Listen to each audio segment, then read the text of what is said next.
Madam Speaker, I move that we recognize the gentleman from the 2nd District of Parañaque City, the Honorable Gustavo Tambunting.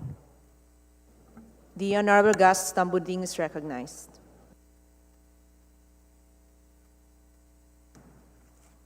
Thank you, Madam Chair, distinguished colleagues, resource persons.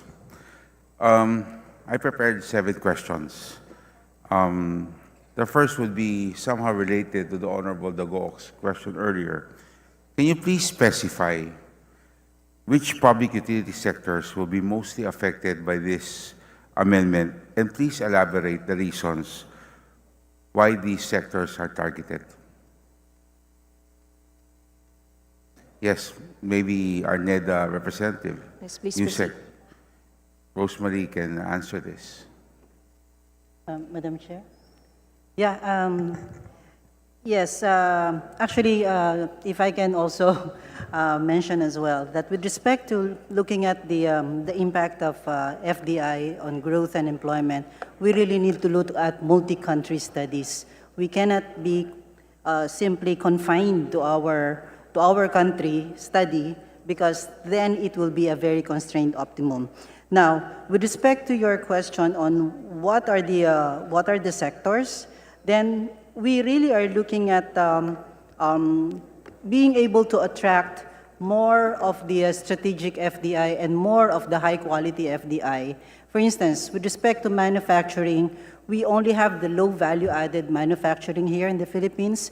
We do not have any multinational company that does research here in the Philippines, and it's really because we do not have a pool of researchers, of scientists. So we need to have that massive pool of R&D, and we think that that is what the international education can bring us. Now, with respect to international advertising, the reason why we want this liberalized as well is so that we can benefit from what we call the smile curve, where you have high value added from the design stage of this of the manufacturing process or any production process, and then at the post-production stage, meaning advertising, meaning post-marketing studies.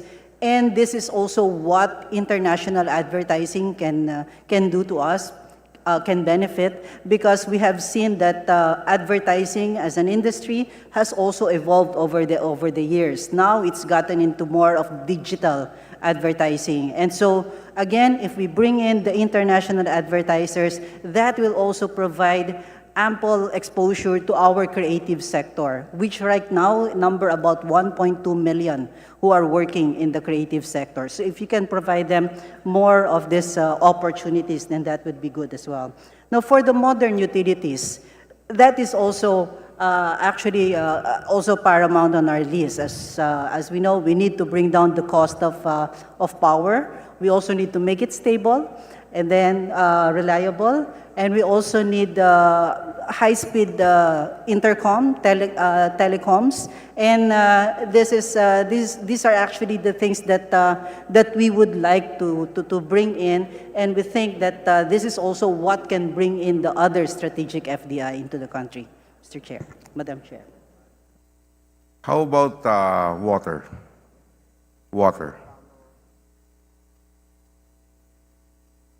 For water, I think right now, the position of the NEDA is we do have the issue of water rights in the Philippines, and that is still something of a resource that I think if you allow for this, then it could lead to other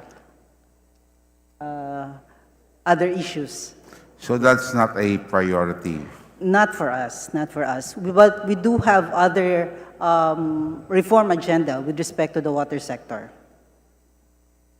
How will the government enhance its regulatory framework to oversee foreign entities in our public utilities and to ensure compliance of our local laws and regulations? Yeah, I'm sorry, can you repeat the question? How will the government enhance, as stated by Justice Ascuña earlier that we need to enhance our regulatory framework to oversee the entry of the foreigners in our public utilities. The question is, how do we plan to do it? Ensure that our local laws are complied with. Madam Chair, actually, it's really not, it's actually already embedded in the Philippine Development Plan. In fact, this chamber has already passed the ease of doing business, efficient government service delivery, and ARTA has been reporting on its accomplishments, and we have been making, advances, progress with respect to the regulatory efficiency.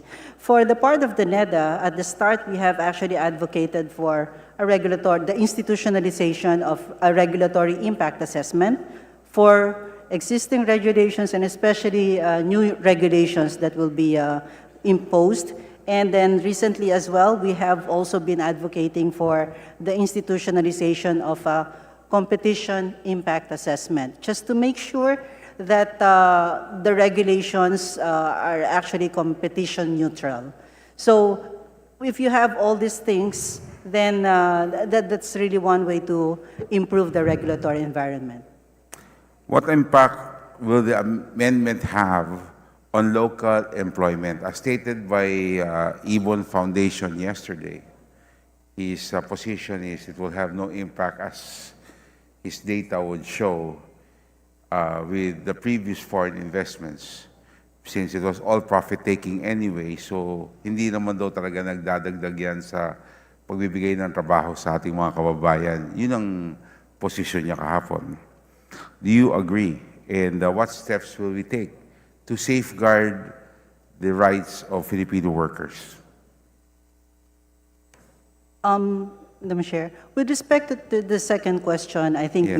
we already have our laws that protect the rights of the workers. And in fact, I would even say that very selective yung naging statistics now, because if you look at the statistics, for instance, in Calabar Zone, where we have the eco zones, where Correct. we have many of the FDIs, this is really the where most of the employment is. And of course, it's also found in the sectors that we have opened up. So let's say in manufacturing. But the problem with our manufacturing is, again, it has been limited to the low value-added manufacturing. And we think that what we need to do is really to bring in more of the high-value FDI, but that would require having a substantial pool of scientists, R&D specialists. What are the projected long-term economic implications of this amendment to the national economy, including GDP growth, foreign exchange earnings, and fiscal balance? Yes, thank you. We can only surmise, the situation that what has happened, for instance, in Malaysia, in Singapore especially. For instance, I was just looking at the education sector in Malaysia. They already have many universities that have actually set up campuses in Malaysia. And so you have Swinburne University, you have the Reading University of Reading, which is actually a highly rated business school. You have Monash University. They actually are able to attract about 170,000 foreign students. In comparison, the Philippines, we only host about 36,000 as of 2022, 36,000 students. If for this sector alone, if we can triple it, let's say make it to 100,000, then our projections show that this will actually add 0.2 percentage points to our GDP growth.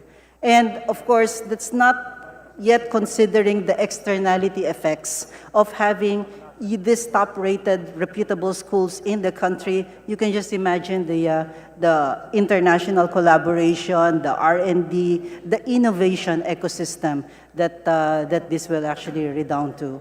So the next thing that we will have to do is what if all this are open up?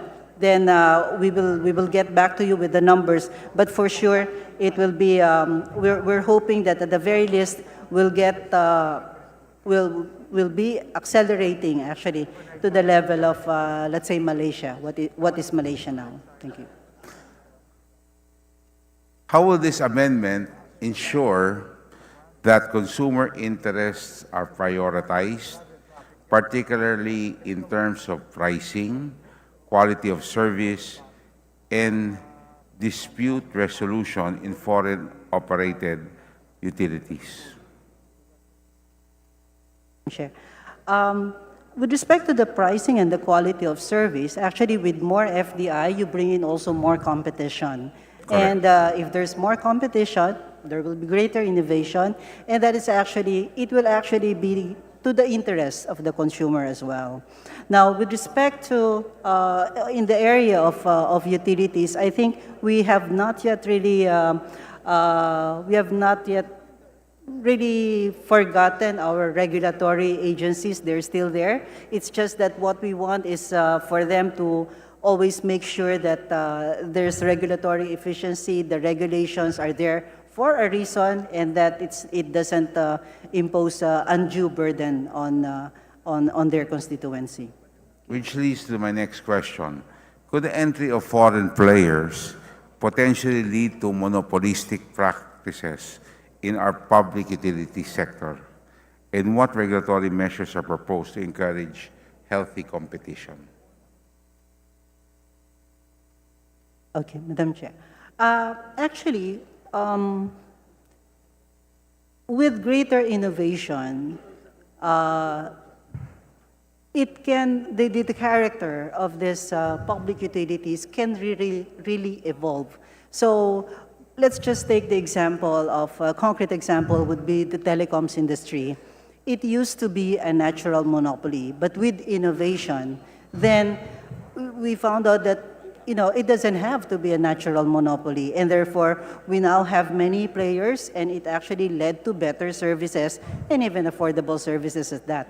It's still not the best. We still need to bring in more competition there, because I think that's still the way to go. So that's one, greater innovation, and that will also come with, if you bring in the competition. But of course, there's also there's still the function of the regulatory authority, making sure that the consumer welfare is, that is really foremost in the interest of the regulator. Last but not least, alam po ninyo, meron po kami mga batas, tatak Pinoy, at binibigyan po natin ng kahalagaan ang mga ating mga produkto, ang ating kultura, ang pagpapreserve po nito. With these amendments, what steps will be taken to ensure that foreign-owned utilities respect and integrate our local culture and our social norms in their operations? Yes, thank you. Actually, with respect to Tatak Pinoy, the way that we're looking at this is really increasing the competitiveness of Filipino-made products. And we think that this can be done if you really have a very, very dynamic innovation ecosystem. And again, goes back to being able to co-create, being able to co-collaborate with other innovation actors. And so I think if the Philippine-made products can be very innovative, competitive, again, like I said, you bring in also the very good creative sectors to make it, to increase its commercial appeal, then we don't even need to worry about our products, the culture, which of course will be embedded in these products, and that it will be forgotten. So I think we still need to have a niche in order to have, in order to be very competitive. And I think in the case of the Philippines, the niche is really being able to hone our unique tradition, our unique culture. Thank you very much, Yusek Rosemary. Thank you, Mr. Chair. Thank you, Majority Leader. Thank you, distinguished colleagues. Magandang hapon po sa ating lahat.